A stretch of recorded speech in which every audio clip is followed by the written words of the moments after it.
Told you that medieval people spread news faster than you'd expect without smartphones, social media, or even newspapers. Imagine a world where town criers were the influencers, messengers were the email, and gossip was the viral post. Sounds wild, right? Today we're diving into the fascinating ways medieval towns spread news, and you'll be amazed at how these ancient methods still influence us today. Ready to step back in time? Let's go.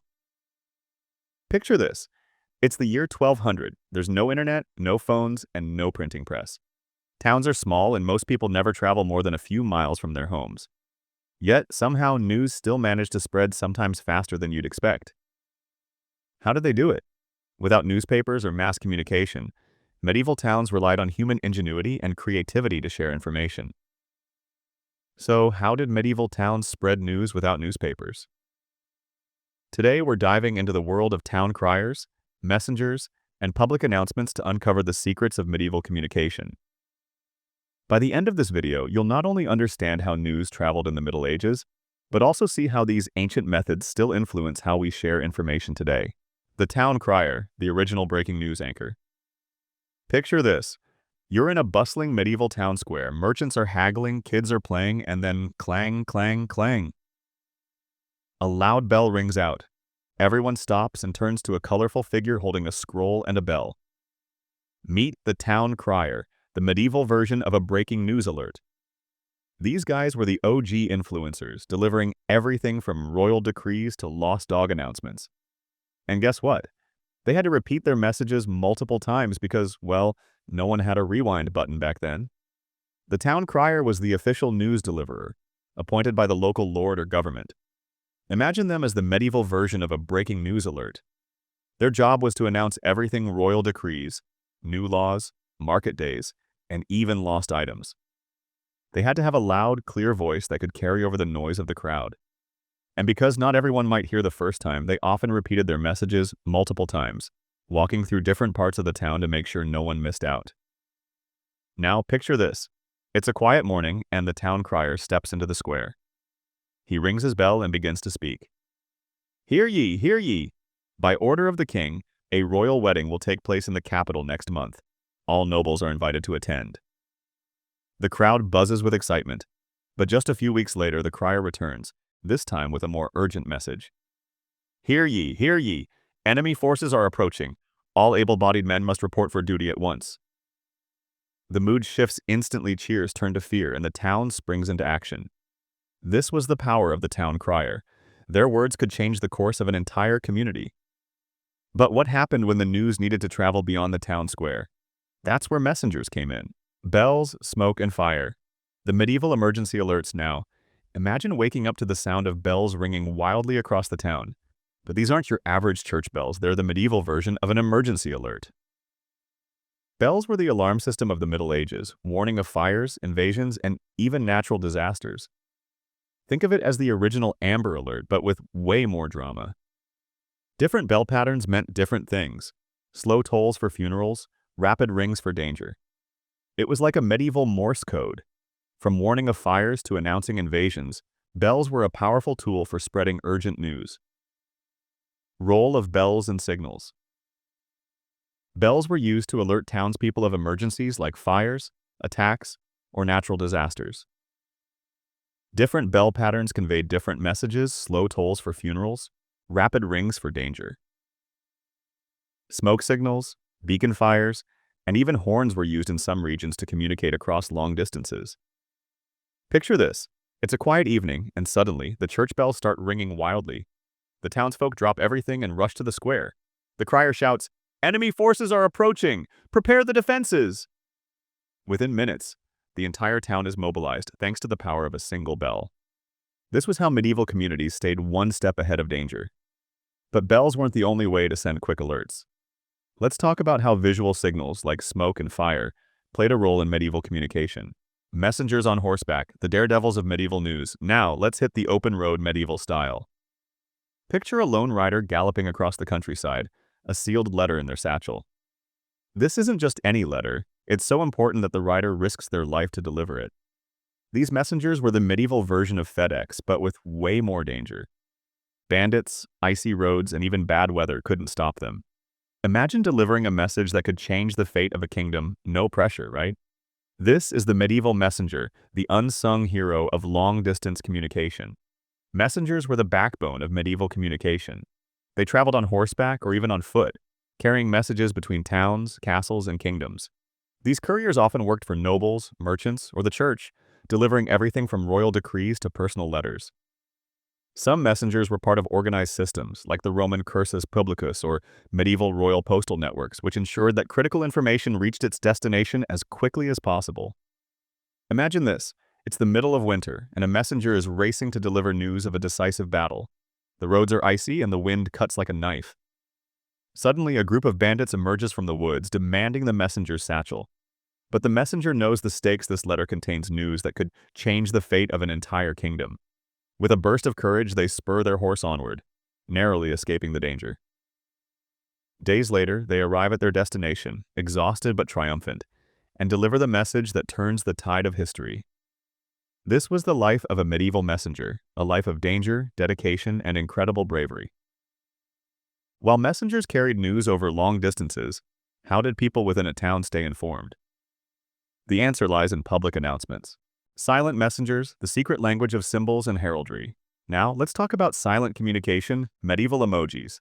In a world where most people couldn't read or write, symbols and heraldry did the talking. Coats of arms, religious icons, and even flags were like the original Instagram stories, conveying messages without a single word. Imagine a knight riding into town with a lion and crown banner. Everyone instantly knew the king's army had arrived. Talk about a power move. From coats of arms to religious icons, these visual cues told stories, conveyed status, and even spread news.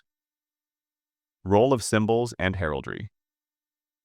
Coats of arms identified noble families and their alliances, often signaling political changes or conflicts. Religious symbols like crosses or saints' images conveyed messages of faith, hope, or warnings. Flags and banners were used in battles to communicate strategies or rally troops. Imagine a knight riding into town with a banner bearing a lion and a crown. The townsfolk immediately recognize it as the king's emblem. Without a single word, they know the king's army has arrived, and they prepare to welcome them. Or think of a pilgrim wearing a scallop shell, a symbol of the Camino de Santiago.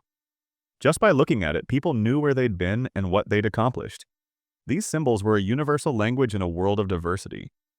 While symbols and heraldry were powerful, they were just one piece of the puzzle. Let's explore how all these methods came together to shape medieval communication. Medieval gossip. How rumors spread like wildfire. Now let's step into a medieval town on market day, the original social media hub. The square is buzzing with activity, merchants shouting, kids running around, and the smell of fresh bread in the air.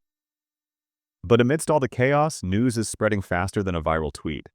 Public announcements, gossip, and rumors were the medieval version of trending topics. And just like today, not all of it was true.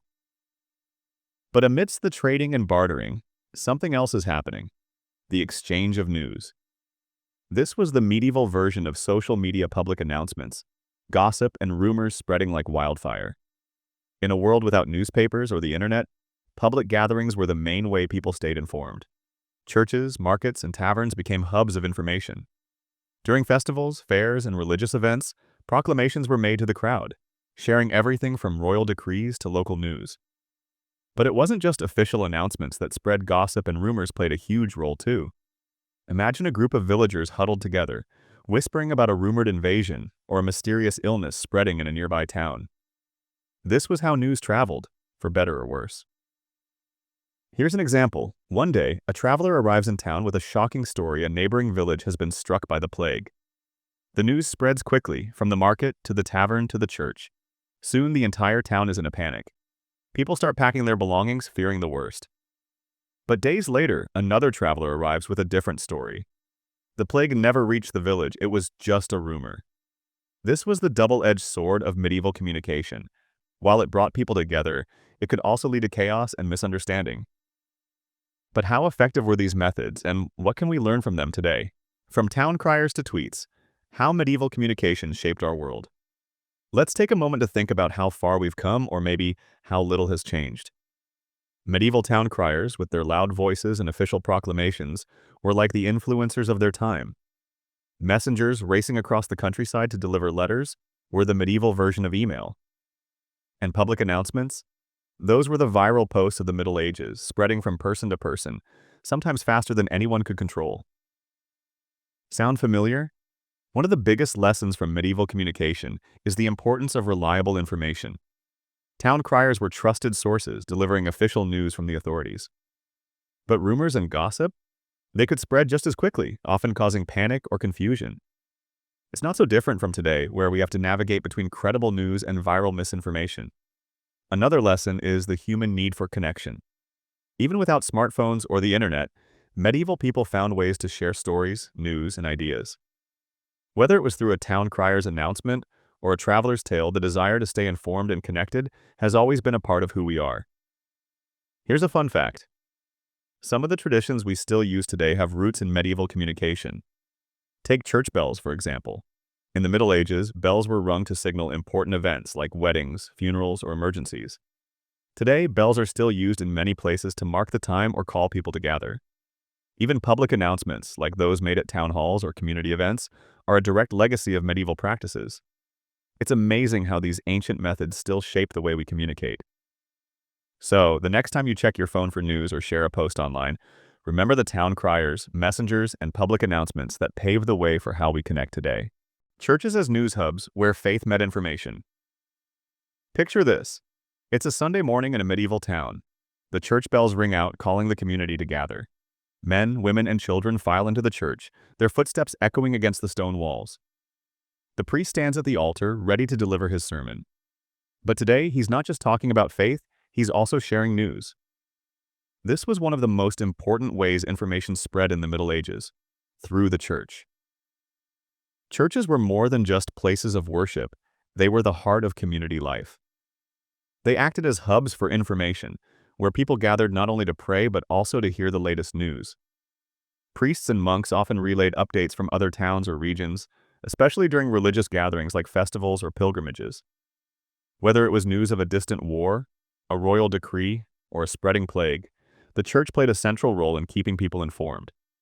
And because the church framed these announcements in a religious context, they carried extra weight and authority. Imagine the scene. The priest steps forward, his voice solemn. "My dear brothers and sisters," he begins, "we have received word of a great tragedy. The Black Death has reached a nearby town. We must pray for their souls and prepare ourselves." The congregation gasps, some clutching their rosaries, others bowing their heads in fear. This was how news of the plague spread, through the church with a mix of urgency and spiritual guidance. Similarly, during the Crusades, priests would rally their communities with news of battles and calls to support the holy cause. These announcements weren't just about sharing information, they shaped how people felt and responded to the world around them. While churches were vital for local news, what about news that needed to travel across kingdoms? Enter the role of traveling merchants and pilgrims. Traveling storytellers. How merchants and pilgrims spread news. Now let's step onto a bustling medieval trade route. Picture a winding dirt road lined with merchants' carts loaded with spices, fabrics, and exotic goods. Alongside them, groups of pilgrims walk steadily, their eyes set on distant holy sites. But these travelers aren't just carrying goods or seeking spiritual blessings, they're also carrying news. In a world without newspapers or the internet, merchants and pilgrims were the unofficial news carriers of the Middle Ages. Merchants were the well-traveled storytellers of their time. As they moved from town to town, they brought with them tales of distant lands, new inventions, and political changes.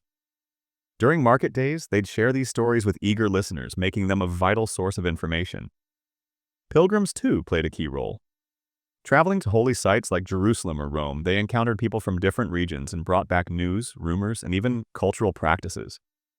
Together, these travelers helped spread not just goods, but also ideas, innovations, and sometimes misinformation. Imagine this. A merchant arrives in a small town after months on the road. He sets up his stall, displaying silks from the east and spices from the south. As the townsfolk gather around, he begins to share stories. "I've just come from Germany," he says, "where I saw a remarkable machine, a printing press. It can copy books faster than any scribe." The crowd murmurs in amazement, imagining the possibilities. Meanwhile, a pilgrim shares tales of a distant battle he heard about on his journey to Canterbury. "The king's army has won a great victory," he says, "but the cost was high." These stories, carried by travelers, shaped how people understood the world beyond their town. While these methods kept medieval towns informed, they also had their limitations. Let's reflect on the impact and legacy of these communication systems. So, let's recap. Medieval people were the original news spreaders, using town criers, messengers, and even gossip to keep everyone informed. It's amazing how these ancient methods still influence how we communicate today. Next time you check your phone for news, remember the town criers and messengers who paved the way. If you enjoyed this journey into the past, don't forget to like, share, and subscribe for more fascinating stories from history. And let me know in the comments, what's your favorite way to stay informed today? Is it social media, texting, or good old-fashioned face-to-face conversations? I'd love to hear your thoughts. Messengers braved long distances and dangers to carry messages between towns and kingdoms. And public announcements, whether in markets, churches, or taverns, kept communities informed and connected. Together, these methods formed the backbone of medieval communication. Next time you scroll through your newsfeed, send a text, or check your email, take a moment to remember the town criers and messengers who paved the way for how we share information today. It's amazing to think how far we've come and yet how much we still rely on the same basic human need to connect and communicate. If you enjoyed this journey into the past, don't forget to like, share, and subscribe for more fascinating stories from history. Let me know in the comments, what's your favorite method of communication today? Is it texting, social media, or good old-fashioned face-to-face conversations? I'd love to hear your thoughts.